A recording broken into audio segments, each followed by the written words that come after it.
Well, obviously, Mosira, I think I stated on the floor, we've been waiting since 2003 to get something like that passed. I know state-wise, it's a big deal, and for folks on the western side of the state that have seen all these companies established in Kansas because of their authorization of the same language 8 years ago, it actually does help us quite a bit. So that's a good thing, and it's something I've been working on since the first day I stepped into this building, and it was one of the things that I campaigned on back in 2006. So I'm very happy that we got that done. It's a jobs bill, but it is one part of a much larger package, and so while it is a great day, we still have a lot of work to get done to get the jobs bill or the jobs package that we've been sent down here to do. If 8 doesn't get passed, there's a line in 7 that says this doesn't count unless 8 gets passed. Is that constitutional? Well, that's going to be a question for the courts. I think there is some disagreement whether or not that is or isn't, and I think that from my understanding, some of the case law on that may be a little bit contradictory of each other, so we'll have to see whether or not, one, it gets taken to court, and two, if it does, what they decide. Also, is the Facebook fix constitutional because it's outside the governor's call? He Well, said repeal, don't rewrite. Well, right now it would be contrary to what the governor's call is. However, he can obviously amend his call up until whatever point, and I think that if he signed it, I don't know who necessarily would sue on that to actually bring up the constitutional argument.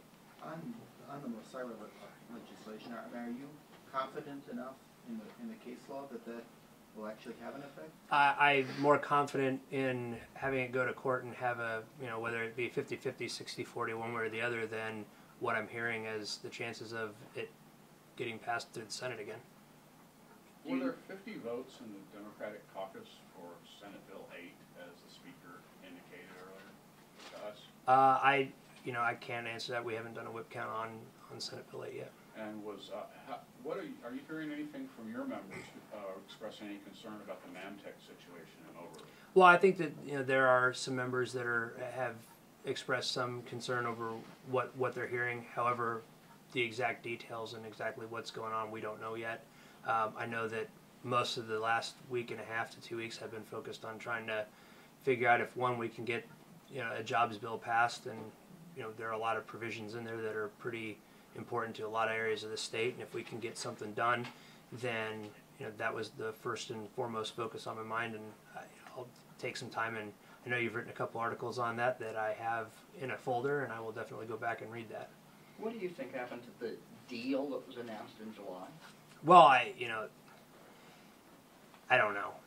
It seems that obviously there was a deal of some sort that we had to fly around.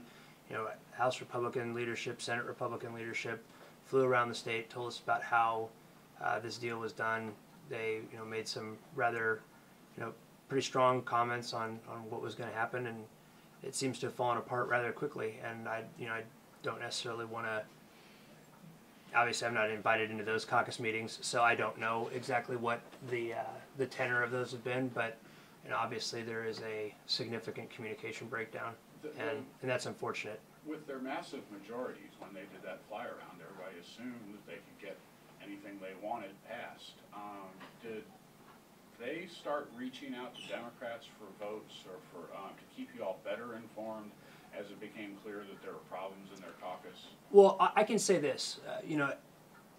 Throughout this whole process, Steve and I and John Deal and I have had great lines of communication open. We've been talking through provisions, figuring out where some things could get better, talking about some of that stuff, and they've kept me in the loop, and I've been pretty well informed as to where their thought process is and questions, and we've had discussions on provisions. And then obviously I think that I can't speak for the Senate and Victor and Rob Mayer or anything like that on how they're communicating, but I know that on the House side I've at least known what's going on, and if there are problems, once we got the circuit breaker and the $300 million out on the Aerotropolis, a lot of the members on my side, those were their two big concerns.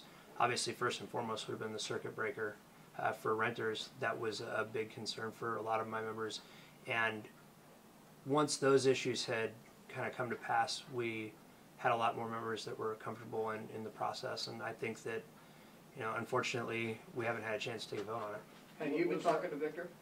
I do talk to Senator Callahan's office, and I've been talking to him and his staff, and we're take notes and figure out. But obviously, we're both in the minority, so we can control some things, but not very many.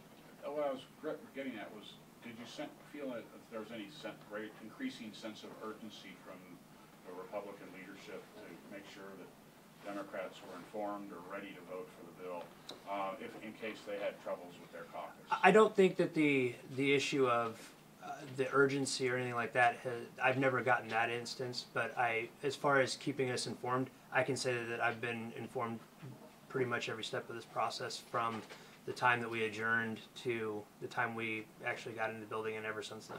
Do you think that the governor could have been more involved in this process?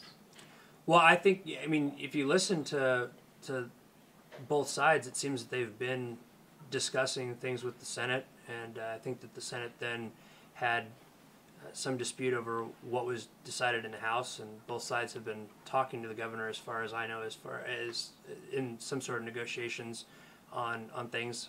What the extent of those is, I don't exactly know, because again, those are discussions between the governor and the speaker and the pro tem. Do you feel like the governor has been supportive of your caucus and the things that you wanted within the bill, like the circuit breaker clause? Well, I think that the fact that we got him out, we got the circuit breaker out, is a significant step. But as far as the governor's support of our caucus, I think that is one thing he has said in conversations, is that the circuit breaker was a concern to him as well.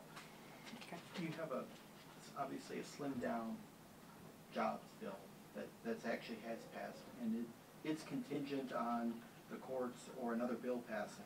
Has this been a failure as far as a special session? Well, I think that if we go home and we don't have anything, and we have the leadership from the Republican side on both the House and Senate going around talking about, we have a deal, we have some things done, we get called back in, and there's nothing, but like Leader Jones had said, that there is only the Facebook fix to show for the special session. I think that is a problem, and right now we're not to the point where it's done.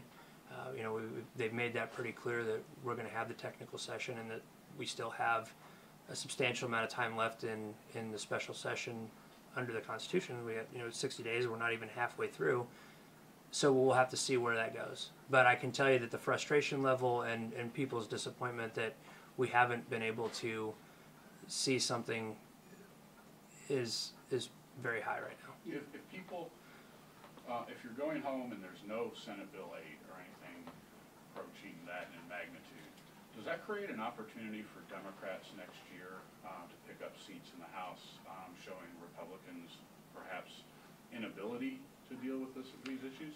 Well, obviously the best phrase in politics is circumstances can change, or circumstances have changed, and I think that right now it's not even October of the year before, so we're still over a year away. I think it does obviously speak to the point that maybe we have too many of one party in charge, and I think that obviously you're starting to get beyond personnel or beyond policy issues to personality issues now, and maybe that is an answer, is to start putting some more folks on to balance out. But as far as that goes, I can't answer that with any definite answer.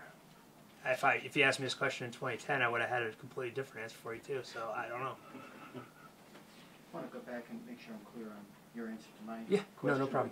As far as the frustration level, is that if you only have the Facebook fix and the Mosira language for whatever reason doesn't work, or even with Mosira and the Facebook, if that would be in your mind?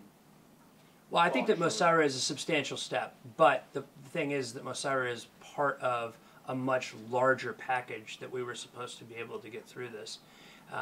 Whether or not you have the Aerotropolis aside, with the the freight forwarding language and how they've been able to work out that between the House and Senate versions, take the controversial parts or the contentious parts of that out of the equation. It's still a pretty big bill, and Mosira is a little bit of it. And I'm just glad that at least we have that taken out of Senate Bill 8, because at least we could try to get that done. And right now, I would hate to see that it would still be there and being held in Senate Bill 8. But I think that, it would be very disappointing if we can't get a much larger jobs bill passed. Do you know if there's anybody out there that would take that line in Senate Bill 7 that were married to Senate Bill 8 and take it to court? I think that there are probably some people sitting up in the gallery that would probably writing something up right now. Would they have standing?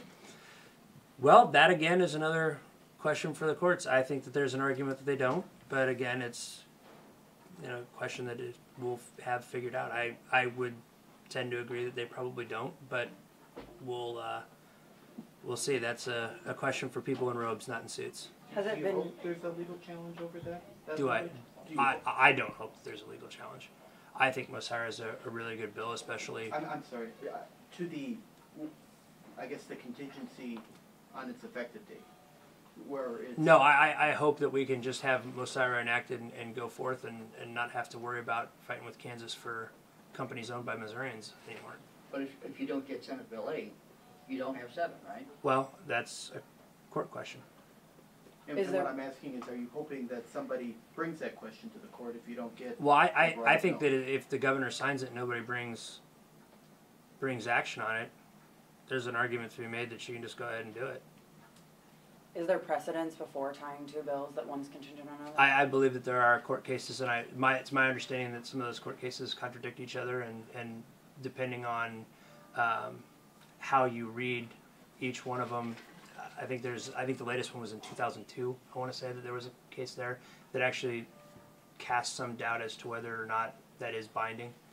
So you think if the governor signs the Mosira bill, nothing else passes, the fact that he signed it allows that to go forward? Yeah.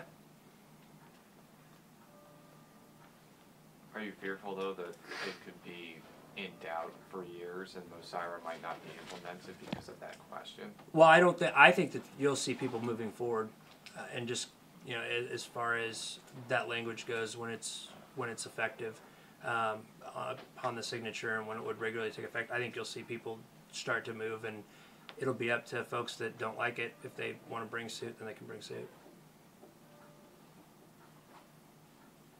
All right.